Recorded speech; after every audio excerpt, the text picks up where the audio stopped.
Hello my dear student, welcome to our YouTube channel Honest Learner. তোমালোকক আজি ক্লাছত স্বাগতম জনাইছো। আজি ক্লাছত আমি আলোচনা কৰিম নৱম শ্ৰেণী সাধাৰণ গণিতৰ অনুসৰণী 1.1 ক্লাছ প্ৰথম ক্লাছ হ'ব আজি এটো NCERT সাধাৰণ গণিতৰ আমি বিতংভাৱে আলোচনা কৰিম। এদিন ইংলিশ মিডিয়ামৰ হ'ব, এদিন এছএমএছ মিডিয়ামৰ হ'ব। সোমবাৰ, বুধবাৰ আৰু শুক্ৰবাৰ এইখিনি হ'ব এছএমএছ মিডিয়ামৰ ক্লাছ গণিত আৰু মঙ্গলবাৰ, বৃহস্পতিবাৰ, শনিবাৰ হ'ব ইংৰাজী মিডিয়ামৰ গণিত। সন্ধিয়া 6টা বজাত নহলে সন্ধিয়া 5টা পৰা 6টাৰ ভিতৰত হ'ব। তোমালোকে নটিফিকেশন পাইয়ে যাবা। সাবস্ক্ৰাইব কৰি কাষত থকা বেল আইকনখন ক্লিক কৰি দিবা, তেতিয়া নটিফিকেশনখন পাই যাবা আৰু সেই সময়মতে তোমালোকে বহি যাবা। যে সকলোৱে আহিছা কলম বহিলৈ বহি যোৱা, কলম আৰু খাতালৈ বহি যোৱা আৰু কিতাপ লৈ বহি যোৱা। 1.1 ওলোৱা। আমি ইয়াত বিতং নোটছ আলোচনা কৰিম। লাগিলে পিডিএফ টো ভিডিও ডেসক্ৰিপচনত দি দিম, লিংকটো তোমালোকে ডাউনলোড কৰিব পাৰিবা। যিকেইটাত নোটছ থাকিব সেইকেইটা দি দিম। কুৱেশ্যনটো তোমালোকৰ কিতাপত আছেই আৰু ইয়াতো ওলাবই। চোৱা এতিয়া আমি ষ্টাৰ্ট কৰো। অনুসৰণী 1.1 ৰ টোকা নোটছখিনি কি কি চোৱা। একেবাৰে আৰম্ভণিৰ পৰা কৰিছো যাতে তোমালোকৰ গণিতখন সহজ লাগে, অতি সহজত যাতে তোমালোকে পঢ়িব পাৰা। কিছুমান ল'ৰা ছোৱালী মানে 8ত গণিতত কিছুমান দুৰ্বলতা থাকি যায়, সেইখিনি 9ত যদি শুধৰাই নলয় তেনত গৈ বহুত অসুবিধা হৈ যায়। তোমালোকে এতিয়া ঘৰৰ পৰা যিবিলাক ল'ৰা ছোৱালী দূৰত টিউচনত যাব লাগে বা টিউচন কৰিবলৈ অসুবিধা হয়, তোমালোকে কোনো টেনচন কৰিব নালাগে। গণিত বিজ্ঞানৰ ক্লাছ আমাৰ ইউটিউব চেনেলৰ জৰিয়তে পাই থাকিবা। তোমালোকে 100% গাইড পাবা, MCQ পাবা, সলিউশন পাবা, এভৰিথিং পাবা। তোমালোকে এভৰিথিং পাবা। আৰু যদি এক্সট্ৰা কিবা লাগে কমেন্টত জনাবা। প্ৰতিটো ভিডিঅ কমেন্ট মই চাই থাকো, তোমালোকে কমেন্টত জনাবা। এতিয়া অংক চোৱা। তোমালোকে জানা কিছুমান বস্তু নতুনত্ব আহিব, কিছুমান জানা। সেইখিনি মাজতে জনা আৰু নজনাৰ মাজতে আমি ষ্টাৰ্ট কৰিম। প্ৰথমে আমি জনাৰ পৰা ষ্টাৰ্ট কৰিম। চোৱা অংক 0 পৰা 9 লৈকে অংক বুলি কোৱা হয়। চোৱা 0 1 2 3 4 5 6 7 8 9 এইকেইটা কি বুলি কোৱা হয়? অংক বুলি কোৱা হয়। কেইটা আছে? 10টা আছে আমাৰ অংক। আৰু এটাতকৈ বেছি অংক যদি লগ লাগে নহয় তাক কোৱা হয় সংখ্যা। কেনেকে চোৱা 1 আৰু 0 কেইটা হৈ গ'ল? এটাতকৈ বেছি হৈ গ'ল। কিন্তু 0 1 এইটো নহব। শূন্যটো যদি বাওফালে থাকে তেতিয়াহ'লে ইয়াৰ কোনো কাউন্টিঙত নধৰিবা, কিন্তু সোঁফালে থাকিলেহে অংক হিচাপত কাউন্টিং আহি যাব। সো এইটো 2 অংক বিশিষ্ট সংখ্যা, এইটো 1 অংক বিশিষ্ট সংখ্যা। কিন্তু এনেকুৱা যদি থাকে, এইটো 3 অংক বিশিষ্ট সংখ্যা হৈ যাব। এইটো শূন্যটো বাওফালে থকা শূন্যটো ধৰা নহব। তাৰপিছত চোৱা যে আটাইতকৈ সৰু অংক ওলাবলৈ হলে সাপোজ 3 অংক বিশিষ্ট আটাইতকৈ সৰু সংখ্যা, তেনে 1 লৈ আৰু 2টা শূন্য দি দিবা। 3 অংকৰ কলে 2টা শূন্য, 4 অংকৰ কলে 3টা শূন্য, মানে এটাকে কমকে দিবা কাৰণ 1 থাকিব নহয় লগত। আৰু যদি ডাঙৰ সংখ্যা কটা হয় 2 অংক বিশিষ্ট তেনে 2টা নহ, যদি 3 অংক বিশিষ্ট কয় 3টা নহ। ক্লিয়াৰ? এতিয়া চোৱা সংখ্যা বুলি নোটছ আছে। এটাতকৈ অধিক অংকক একেলগে সংখ্যা বোলে। স্বাভাৱিক সংখ্যা চোৱা গণনা কৰিবলৈ ব্যৱহাৰ কৰা 1ৰ পৰা অসীমলৈ স্বাভাৱিক সংখ্যা বুলি কোৱা হয়। যে 1ৰ পৰা অসীমলৈ, 1ৰ পৰা তুমি যিমান গণনা কৰিব পাৰা, গণনা কৰোতে কৰোতে কৰোতে কৰোতে কৰোতে কৰোতে বুঢ়া হৈ গৈ মানে একেবাৰে গলাগৈ। কিন্তু তাৰ পিছৰ প্ৰজন্ম, তোমাৰ পিছৰ প্ৰজন্ম আহি যদিও কি কৰে যে গণনা কৰিব ষ্টাৰ্ট কৰে নহয়, তথাপি স্বাভাৱিক সংখ্যা শেষ নহব। এইটো কয় স্বাভাৱিক সংখ্যা। পূৰ্ণ সংখ্যা কাক কয়? যে 0ৰ পৰা অসীমলৈ পূৰ্ণ সংখ্যা কয়। এই অলপ আগতে যে পালা স্বাভাৱিক সংখ্যাটো, যে এই স্বাভাৱিক সংখ্যাটোত যদি 0 এটা লগাই দিয়া ন, এইটোৱে হৈ যাব পূৰ্ণ সংখ্যা। এতিয়া কথাটো হল চোৱা যে 0 নাথাকিলে স্বাভাৱিক সংখ্যা, 0 থাকিলে পূৰ্ণ সংখ্যা। কথাটো হল যে পূৰ্ণ সংখ্যা স্বাভাৱিক সংখ্যা নাথাকিব কাৰণ 0টো নাই। 0টো দিলেই হৈ গলে হয়, নাই। কিন্তু স্বাভাৱিক সংখ্যাটো চোৱাচোন আছে। 1ৰ পৰা ষ্টাৰ্ট হৈছে নে নাই? হৈছে। মানে প্ৰতিটো স্বাভাৱিক সংখ্যাই আমাৰ কি? পূৰ্ণ সংখ্যা। কিন্তু প্ৰতিটো পূৰ্ণ সংখ্যাই স্বাভাৱিক সংখ্যা নহয়। বুজি পালা? এতিয়া চোৱা অখণ্ড সংখ্যা। 0ক লৈ স্বাভাৱিক সংখ্যা আৰু তাৰ ঋণাত্মকক একেলগে অখণ্ড সংখ্যা বোলে। 0ক লৈ তুমি কি হব লাগিব? স্বাভাৱিক সংখ্যা আৰু তাৰ ঋণাত্মকক, মানে 0টো ললা, স্বাভাৱিক সংখ্যাখিনি এফালে এফালে লিখি দিলা আৰু তাৰ মাইনাছ খিনি লিখা। যিমানলৈ লিখা, অসীমলৈতো বেছি লিখিব নালাগে। এতিয়া চোৱা এইখিনি ঋণাত্মক মই লিখিয়ে দিছো, তথাপি দেখাই আছো ইয়াত। এইখিনি ধনাত্মক, এইখিনি নেগেটিভ, এইখিনি পজিটিভ। শূন্যটো মাজত ৰখি আছে, নিউট্ৰেল। এতিয়া সোঁফালে ধনাত্মক সংখ্যা মানে স্বাভাৱিক সংখ্যা, মাজত শূন্য, বাওঁফালে ঋণাত্মক সংখ্যা, এইখিনি একেলগে চোৱাচোন কি বুলি কয় অখণ্ড সংখ্যা। আৰু অখণ্ড সংখ্যা হৰ হিচাপে চবৰে তলত কি আছে 1 আছে, পিছত পাবা নোটটো চবৰে তলত কি থাকে 1 থাকে। আৰু চোৱা ইয়াতে যদি মই এইখিনি ধৰো এইখিনি কি সংখ্যা স্বাভাৱিক সংখ্যা, আৰু এইখিনি কি সংখ্যা পূৰ্ণ সংখ্যা, এইখিনি হল স্বাভাৱিক সংখ্যা, এনেৰে বুজায় w হোল নম্বৰ। এতিয়া চোৱা প্ৰতিটো পূৰ্ণ সংখ্যাই অখণ্ড সংখ্যা হয় আৰু প্ৰতিটো স্বাভাৱিক সংখ্যা কি হয় অখণ্ড সংখ্যা হয়, কিন্তু স্বাভাৱিক সংখ্যাত শূন্য আৰু মাইনাছ খিনি আছে জানো নাই, গতিকে স্বাভাৱিক সংখ্যাটো কি হ'ব নোৱাৰে অখণ্ড সংখ্যাত হয়, কিন্তু অখণ্ড সংখ্যাবোৰ স্বাভাৱিক সংখ্যা হ'ব নোৱাৰে। পূৰ্ণ সংখ্যাটো একে কথা যে পূৰ্ণ সংখ্যাত ঋণাত্মক সংখ্যাখিনি নাই, ঋণাত্মক সংখ্যাখিনি নথকাৰ কাৰণে প্ৰতিটো অখণ্ড সংখ্যাই পূৰ্ণ সংখ্যা হ'ব নোৱাৰে, কিন্তু পূৰ্ণ সংখ্যাবোৰ অখণ্ড সংখ্যা হয়। ক্লিয়াৰ? এতিয়া আমি নেক্সট নোটছলৈ আগবাঢ়িম। চোৱা কি আছে 6 নম্বৰ, সকলো অখণ্ড সংখ্যাৰ হৰ 1 হয়। অথনিতে তোমাক কোৱা হ'ল যে অখণ্ড সংখ্যাবোৰ আমাৰ কি হয় যে 0 1 2 3 ডট ডট, আকৌ ইফালে তাৰ মাইনাছ খিনি -1 -2 -3 ডট ডট। এতিয়া চোৱা যে প্ৰতিটো অখণ্ড সংখ্যাৰ হৰ হিচাপে কি থাকে 1 থাকে, 0 তলতো 1 আছে, -5 তলতো 1 আছে, 3 তলতো 1 আছে, বা 5 তলতো 1 আছে। ভগ্নাংশ হিচাপে হৈ গ'ল, যেনেকৈ আমি ভগ্নাংশটো পাওঁ লব বাই হৰ p বাই কিউ, আৰু ইয়াত কিউটো নট ইকুৱেল 0 হৈ আছে, হৰটো 0 হ'ব নোৱাৰে, গ্ৰেটাৰ দেন 0, গ্ৰেটাৰ দেন 0 হ'ব নোৱাৰে, ঋণাত্মক কেতিয়াবা হৈ যায়, যেনেকৈ -5/1, চ -2/3, এইটো মাইনাছটো ওপৰত থকা তলত থকা একে কথা, ভগ্নাংশটো মাইনাছত আছে। এতিয়া সংখ্যা ৰেখা, এই যে অখণ্ড সংখ্যাটো পাইছা নহয়, যদি ৰেখাত সোমাই দিয়া তাকেই সংখ্যা ৰেখা বুলি কয়। ইয়াতে বিশেষ একো নাই যে অখণ্ড সংখ্যাত যদি তুমি সংখ্যাত ব্যৱহাৰ কৰা তাক কি বুলি কোৱা হ'ব সংখ্যা ৰেখা বুলি কোৱা হ'ব। একেবাৰে সহজ, গণিত বহুত সহজ, ৰেগুলাৰ পঢ়িব লাগিব, ৰেগুলাৰ পঢ়িবা, নোটছখিনি পঢ়িবা, অংকখিনি ধুনীয়াকৈ কৰিবা, প্ৰেক্টিছ কৰি থাকিবা, তেতিয়াহ'লে কমেও তুমি 1.5 ঘণ্টা সময় গণিতত দিব লাগিব ডেইলি, অসুবিধা থাকিলেও দিব লাগিব, তেতিয়াহ'লে তুমি গণিতটো পাৰিবা। পৰিমেয় সংখ্যা চোৱা, লব বাই হৰ প্ৰকাশ কৰিব পৰা সংখ্যাবোৰক পৰিমেয় সংখ্যা বুলি কয়, চাইছা নহয়, য'ত পি কিউ অখণ্ড সংখ্যা আৰু কিউ নট ইকুৱেল 0। অলপ আগতে পালা নহয় যে সাপোজ 2/5, চ দুইটাই অখণ্ড সংখ্যা হয় আৰু এইটো নট ইকুৱেল 0, ইয়াকে কি বুলি কোৱা হ'ব পৰিমেয় সংখ্যা। অপৰিমেয় সংখ্যা যাক পি বাই কিউত প্ৰকাশ কৰিব নোৱাৰিম নহয় তাক ক'ব অপৰিমেয় সংখ্যা। এতিয়া কোনবোৰ সংখ্যাক পি বাই কিউত লব বা হৰত প্ৰকাশ কৰিব নোৱাৰিম, চোৱা মই √4 লিখিছো। এতিয়া 2 দ্বিগুণ কিমান হয় 4, মানে 2 দ্বিগুণ কিমান হয় 4। এতিয়া 4ক যেতিয়া মই ৰুট কৰিছো, 4ক যেতিয়া মই কি কৰিছো ৰুট কৰিছো, মানে 4ৰ বৰ্গমূল কিমান, সো 2 স্কয়াৰ কৰিলে 4 হৈ যায় নহয়, 2 দ্বিগুণ 4, গতিকে স্কয়াৰ ৰুট কেনসেল হলে 2, মানে 4ৰ বৰ্গমূলটো হ'ল 2, যেনেকৈ 9ৰ বৰ্গমূল হ'ল 3 আৰু 3ৰ বৰ্গ হ'ল 9। এইবোৰ সংখ্যাটো পৰিমেয়, কাৰণ পৰিমেয় এই কাৰণে হৈছে কাৰণ 3ৰ তলত কি আছে 1 আছে, 2ৰ তলত কি আছে 1 আছে, কিন্তু √3 এনেকৈ লিখিব পাৰিবা জানো নোৱাৰা, √2 পাৰিবা জানো নোৱাৰা, √5 পাৰিবা জানো নোৱাৰা, এনেকৈ √7 পাৰিবা জানো নোৱাৰা। যিবোৰক নোৱাৰা তাক কি বুলি কোৱা হ'ব অপৰিমেয় সংখ্যা বুলি কোৱা হ'ব। ক্লিয়াৰ?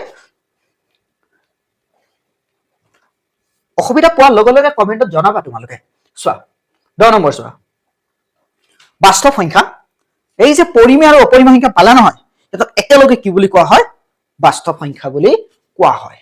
সব পৰিমেয় অপৰিমেয় একেলগে সব কি বুলি কোৱা হ'ব বাস্তৱ সংখ্যা, যেনেকৈ 2/3, 5/7, -5, √2, 0, সব এইবিলাক কি বুলি কোৱা হ'ব বাস্তৱ সংখ্যা, মানে পৰিমেয় আৰু অপৰিমেয় দুইটা সংখ্যা একেলগে কি বুলি কোৱা হয় বাস্তৱ সংখ্যা বুলি কোৱা হয়।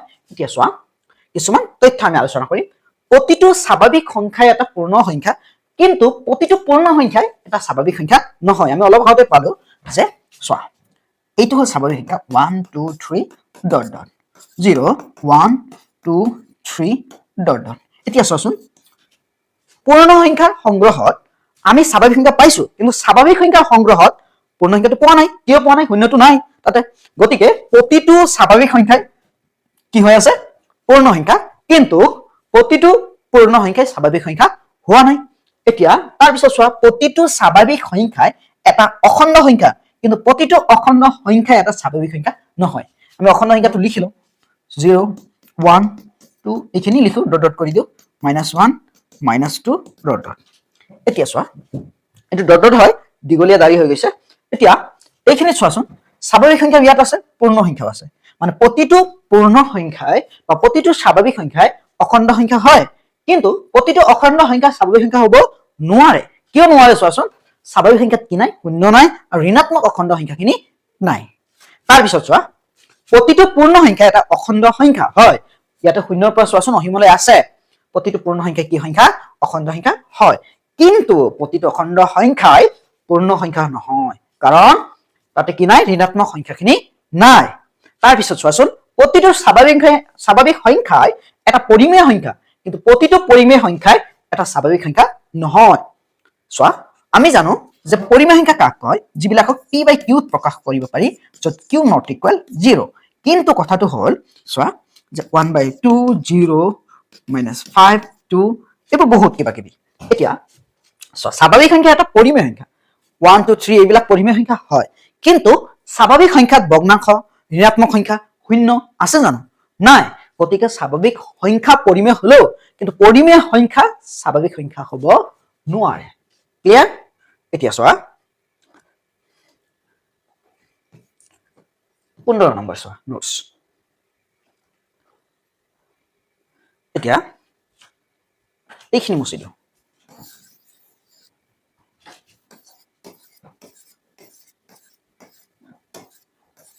বাকিখিনি থাকক আমাৰ লাগিয়ে থাকিব এতিয়া চোৱা প্ৰতিটো পূৰ্ণ সংখ্যা এটা পৰিমেয় সংখ্যা প্ৰতিটো পূৰ্ণ সংখ্যা হয় শূন্যৰ পৰা অসীমলৈ আছে পৰিমেয় সংখ্যা কিন্তু পূৰ্ণ সংখ্যাটো চোৱাচোন ভগ্নাংশ আছে জানো ঋণাত্মক সংখ্যা আছে জানো নাই গতিকে প্ৰতিটো পৰিমেয় সংখ্যাই এটা পূৰ্ণ সংখ্যা নহয় ক্লিয়াৰ প্ৰতিটো অখণ্ড সংখ্যা এটা পৰিমেয় সংখ্যা কিন্তু প্ৰতিটো পৰিমেয় সংখ্যাই এটা অখণ্ড সংখ্যা নহয় অখণ্ড সংখ্যাত কি থাকে ঋণাত্মক ধনাত্মক আৰু শূন্য থাকে কিন্তু ভগ্নাংশটো নাথাকে গতিকে ভগ্নাংশ যদি নাথাকে তেতিয়াহ'লে ই পৰিমেয় সংখ্যা হ'ব ই পৰিমেয় হয় কিন্তু পৰিমেয় ইয়াত নাই কাৰণ ভগ্নাংশটো নাই ফুললি থাকিব লাগিব তাৰপিছত চোৱা প্ৰতিটো পৰিমেয় সংখ্যা এটা বাস্তৱ সংখ্যা হয় কিন্তু প্ৰতিটো পৰিমেয় সংখ্যা এটা বাস্তৱ সংখ্যা নহয় চোৱা এটা অলপ ৰং হৈছে প্ৰতিটো পৰিমেয় সংখ্যা এটা বাস্তৱ সংখ্যা কিন্তু প্ৰতিটো বাস্তৱ সংখ্যাই এটা পৰিমেয় সংখ্যা নহয় পৰিমেয় সংখ্যা নহয় ক্লিয়াৰ হৈছে প্ৰতিটো পৰিমেয় সংখ্যা এটা বাস্তৱ সংখ্যা হয় কাৰণ বাস্তৱ সংখ্যা কাক কয় পৰিমেয় আৰু অপৰিমেয় একেলগে লগ লাগি কি হয় বাস্তৱ সংখ্যা গতিকে বাস্তৱ সংখ্যাত কি থাকে আমাৰ পৰিমেয় সংখ্যা থাকে কিন্তু পৰিমেয় সংখ্যা বাস্তৱ সংখ্যাবোৰ পৰিমেয় সংখ্যাৰ ভিতৰত নাথাকে কাৰণ অপৰিমেয় সংখ্যাখিনি নাই তাতে প্ৰতিটো অপৰিমেয় সংখ্যা এটা বাস্তৱ সংখ্যা কিন্তু প্ৰতিটো বাস্তৱ সংখ্যাই এটা অপৰিমেয় সংখ্যা নহয় প্ৰিন্টিং মিষ্টেক হৈছে যেতিয়া পিডিএফটো তোমালোকৰ গ্ৰুপত বা ভিডিঅ' লিংকত দিম তেতিয়া আমি কাৰেকশ্যন কৰি দিম বস্তুটো চোৱা প্ৰতিটো অপৰিমেয় সংখ্যা এটা বাস্তৱ সংখ্যা কিন্তু প্ৰতিটো বাস্তৱ সংখ্যাই এটা অপৰিমেয় সংখ্যা নহয় কাৰণ চোৱা বাস্তৱ সংখ্যাত অপৰিমেয় সংখ্যা আছে কিন্তু অপৰিমেয় সংখ্যাত পৰিমেয় সংখ্যাটো নাই নহয় গতিকে সেইকাৰণে বাস্তৱ সংখ্যাটো অপৰিমেয় সংখ্যা হ'ব নোৱাৰে অকল বাস্তৱ সংখ্যা হ'ব নোৱাৰে অকল পৰিমেয় সংখ্যা নোৱাৰে কিন্তু পৰিমেয় সংখ্যাটো অকল হলেও বাস্তৱ সংখ্যা হ'ব পাৰে বা অপৰিমেয় সংখ্যা বাস্তৱ সংখ্যা হ'ব পাৰে প্ৰতিটো স্বাভাৱিক সংখ্যাই এটা বাস্তৱ সংখ্যা হয় কিন্তু প্ৰতিটো বাস্তৱ সংখ্যাই এটা স্বাভাৱিক সংখ্যা হ'ব নোৱাৰে স্বাভাৱিক সংখ্যা নহয় এইটো জানাই প্ৰতিটো পূৰ্ণ সংখ্যা এটা বাস্তৱ সংখ্যা কিন্তু প্ৰতিটো বাস্তৱ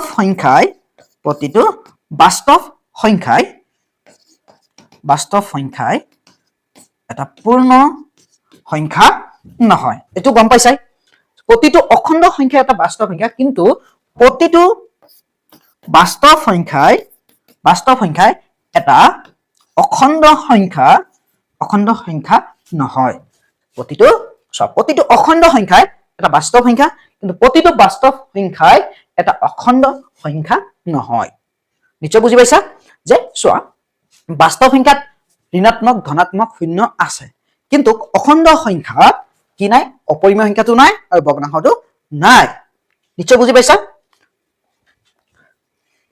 এতিয়া চোৱা অনুসলনি কি আছে প্ৰথম কোৱেশ্চনটো চোৱাচোন কিতাপত চোৱা তোমালোকে শূন্যটো পৰিমেয় সংখ্যা হয়নে ইয়াক p বাই q আৰ্হিত ইয়াক p q অখণ্ড সংখ্যা আৰু q নট ইকুৱেল 0 প্ৰকাশ কৰিব পাৰিনে চোৱা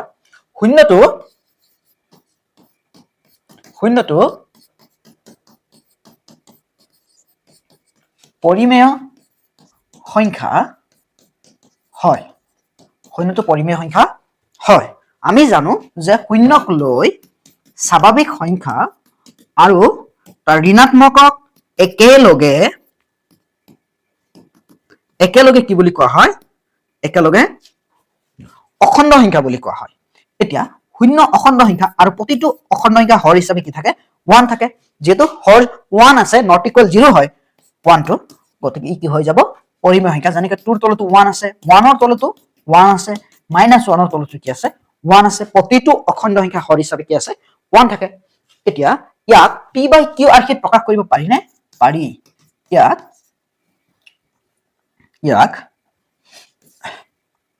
ইয়াক p বাই q আৰ্হিত প্ৰকাশ কৰিব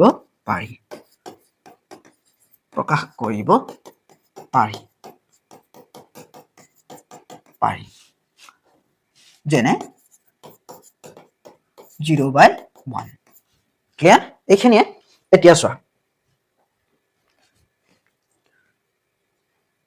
এতিয়া কিবা অসুবিধা পালে তোমালোকে কমেন্টত জনাবা আমি পৰৱৰ্তী কিছুদিন পিছত এটা লেসন যোৱাৰ পিছত আমি তেতিয়া লাইভ ক্লাছ দিয়া ব্যৱস্থা কৰিম এটা টাইম ফিক্স কৰি এটা গ্ৰুপ বনাই WhatsApp হক বা যিকোনো এটা মাধ্যমৰ জৰিয়তে গ্ৰুপ এটা বনাই আমি এটা টাইম ফিক্স কৰিম তেতিয়া তাৰ পিছত আমি সেইটো টাইমত লাইভ ক্লাছ দিম তোমালোকৰ যিখিনি কথোপকথনৰ জৰিয়তে যিখিনি সমস্যা পাম প্ৰতিটো আমি সলভ কৰিব চেষ্টা কৰিম তেতিয়া চোৱা এতিয়া 2 নম্বৰ কোৱেশ্চনটো চোৱা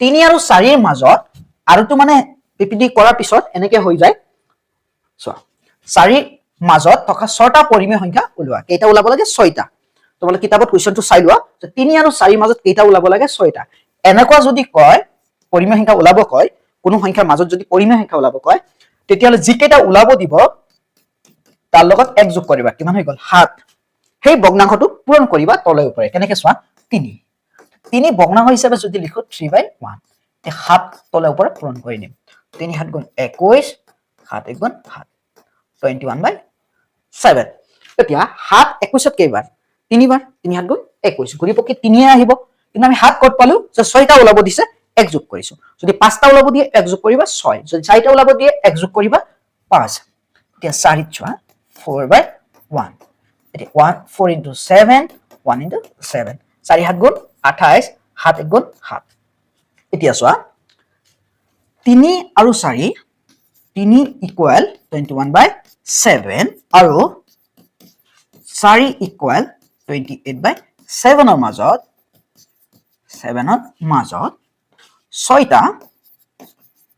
6টা বা 6টা লিখিলে হ'ল পৰিমেয় সংখ্যা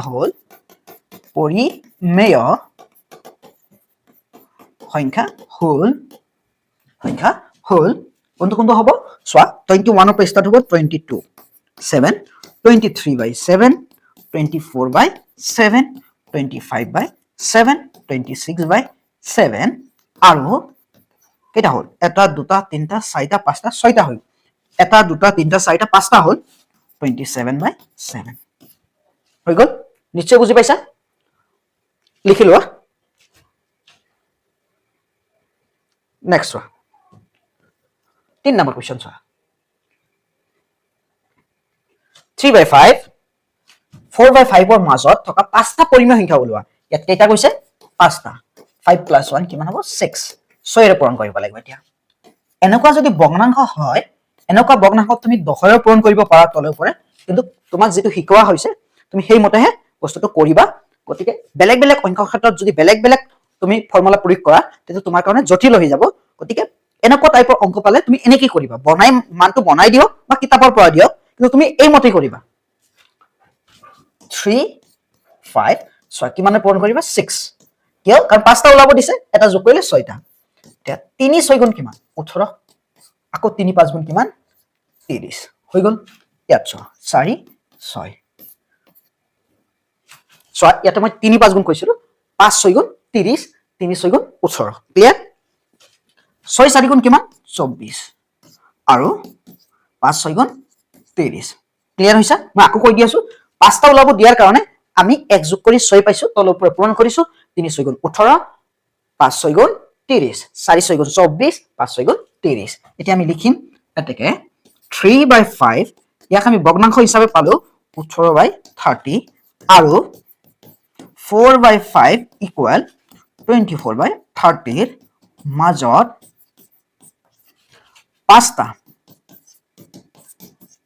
পাঁচটা পৰিমেয়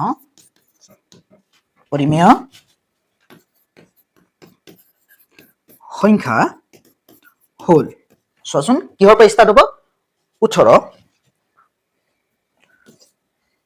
আকৌ লিখি দি আছো পৰিমেয় সংখ্যা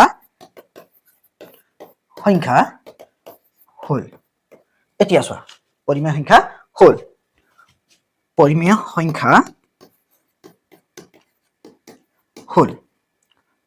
এতিয়া চোৱা পৰিমেয় সংখ্যা হল আমাৰ 18/30 পৰা ষ্টাৰ্ট হ'ব 18 পিছত কি আহে 19/30 20/30 আকৌ 21/30 22/30 22 হয়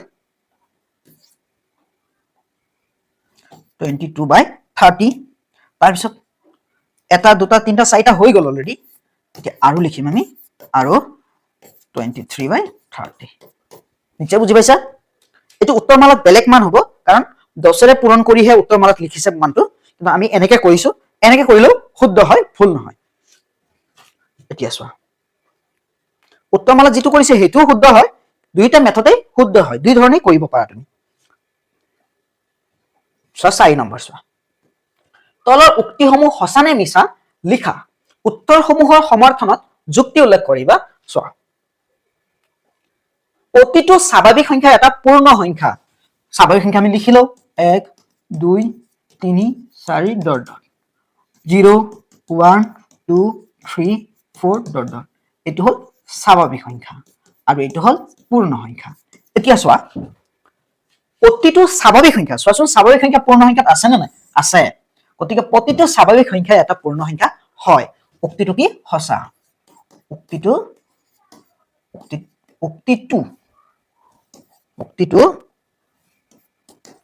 সঁচা এতিয়া কাৰণ দিব লাগিব নহয় আমি কাৰণ দিম কাৰণ কি কাৰণ আছে আমাৰ যে পূৰ্ণ সংখ্যাৰ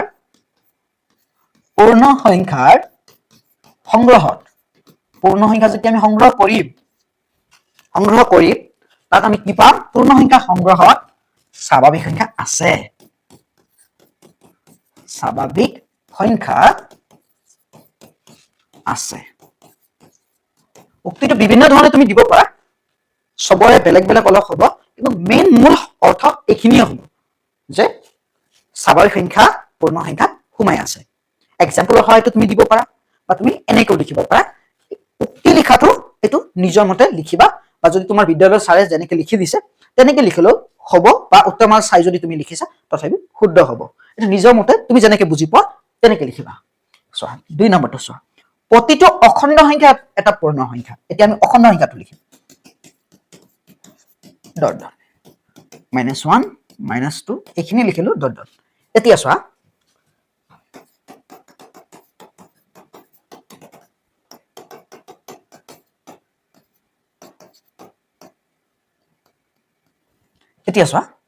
যে আমাক কৈছে প্ৰতিটো অখণ্ড সংখ্যা এটা পূৰ্ণ সংখ্যা শূন্যক লৈ স্বাভাৱিক সংখ্যা আৰু তাৰ ঋণাত্মকক কি বুলি কোৱা হয় অখণ্ড সংখ্যা এতিয়া ই পূৰ্ণ সংখ্যাত আছে জানো নাই কাৰণ ঋণাত্মক অখণ্ড সংখ্যাখিনি নাই গতিকে উক্তিটো কি হ'ব মিছা উক্তিটো মিছা কাৰণটো মই লিখি আছো কাৰণটো তোমাৰ মতে তুমি লিখিবা কিন্তু মই লিখি দি আছো যে কি লিখিম পূৰ্ণ সংখ্যাৰ সংগ্ৰহত পূৰ্ণ সংখ্যাৰ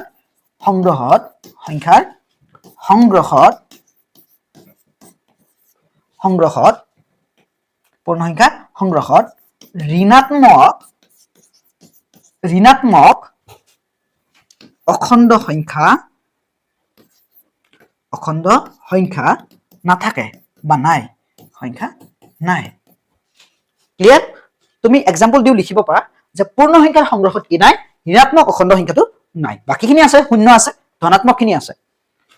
এইটো যদি অলপ ওলোটাকে দিলে হয় যে প্ৰতিটো পূৰ্ণ সংখ্যা অখণ্ড সংখ্যা হয়, তেতিয়া শুদ্ধ হল হয়। তেতিয়া কেনেকে লিখিলা হয় যে অখণ্ড সংখ্যা সংগ্ৰহত পূৰ্ণ সংখ্যা আছে। লিখা ধৰণটো বুজি পাইছা নে নাই?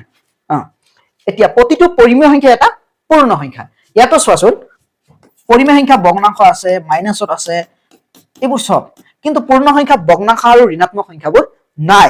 গতিকে এই উক্তিটো মিছা হ'ব, উক্তিটো মিছা। যদি ওলোটাই দিলে হয় তেতিয়াহ'লে সঁচা হলে হয়, মিছা। কাৰণটো কি আছিল চোৱা, কাৰণ হল যে পূৰ্ণ সংখ্যাৰ সংগ্ৰহত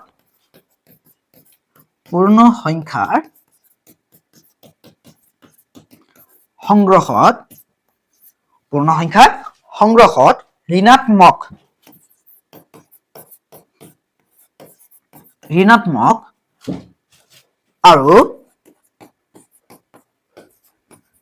ভগ্নাংশ সংখ্যা নাই। নিশ্চয় বুজি পাইছা? কিবা ডাউট থাকিলে কমেন্টত জনাবা, আমি নিশ্চয় সমাধান আগবঢ়াম। ভিডিঅ'টো এইখিনিয়ে আছিল। যদি ভিডিঅ'টো ভাল লাগিছে লাইক কৰিবা আৰু শ্বেয়াৰ কৰি দিবা। তোমাৰ লগৰীয়া যিমান আছে একেবাৰে চিন্তা কৰিব মানা কৰিবা, টিউচন ঘৰত বহিয়ে পঢ়িব পাৰিবা। এটা কথা খালি যে মোবাইলটো লৈ যেতিয়া পঢ়িব বহিবা, মোবাইলটো লৈ বেলেগ কাম কৰি নাথাকিবা। গাৰ্জেনৰ যাতে তোমাৰ ওপৰত বিশ্বাসটো হেৰাই নাযায়, কাৰণ মোবাইলটো দিব তোমাক পঢ়াৰ সময়ত। গণিত বস্তু নপঢ়িলে তুমি পিছত আকৌ নোৱাৰিবা। এদিনত পঢ়া বস্তু নহয়, সদায় কণ্টিনিউ পঢ়ি থাকিব লাগিব। গতিকে তুমি যেতিয়া পঢ়িব বহিবা সেইখিনি টাইমত পঢ়িবা। আৰু যদি অভিভাৱক কোনোবা ওচৰত আছে, মই অভিভাৱকো অনুৰোধ কৰিব বিচাৰিম যে পাৰিলে আপুনি ওচৰত থাকিব, আপুনি বস্তুখিনি চাব, কেতিয়াবা যদি অসুবিধা হলে অলপ সহায় কৰিব পাৰিব। আৰু যদি আপুনি পঢ়া শুনা ইমান তাতে পাৰ্গত নহয়, গতিকে আপুনি তাতে বহি থাকিও আপোনাৰ সন্তানটো কি কৰিছে চাব পাৰিব। ইয়াৰ পৰাই যদি টিউচন পাতিখিনি অসুবিধা আপোনাৰ, ঘৰৰ পৰাই আপুনি আপোনাৰ সন্তানক গণিতটো ধুনীয়াকে শিকাব পাৰিব। গতিকে আজিলৈ এৰিছো, ৰেগুলাৰ ক্লাছ হ'ব। সময়টো মনত ৰাখিবা, গণিতৰ সময়টো সন্ধিয়া 5টাৰ পৰা 6টাৰ ভিতৰত, সোমবাৰ, বুধবাৰ, শুক্ৰবাৰ। আৰু বিজ্ঞানৰ ক্লাছৰ সময়টো পিছত আমি এক্সট্ৰাকে তোমালোকক জনাম।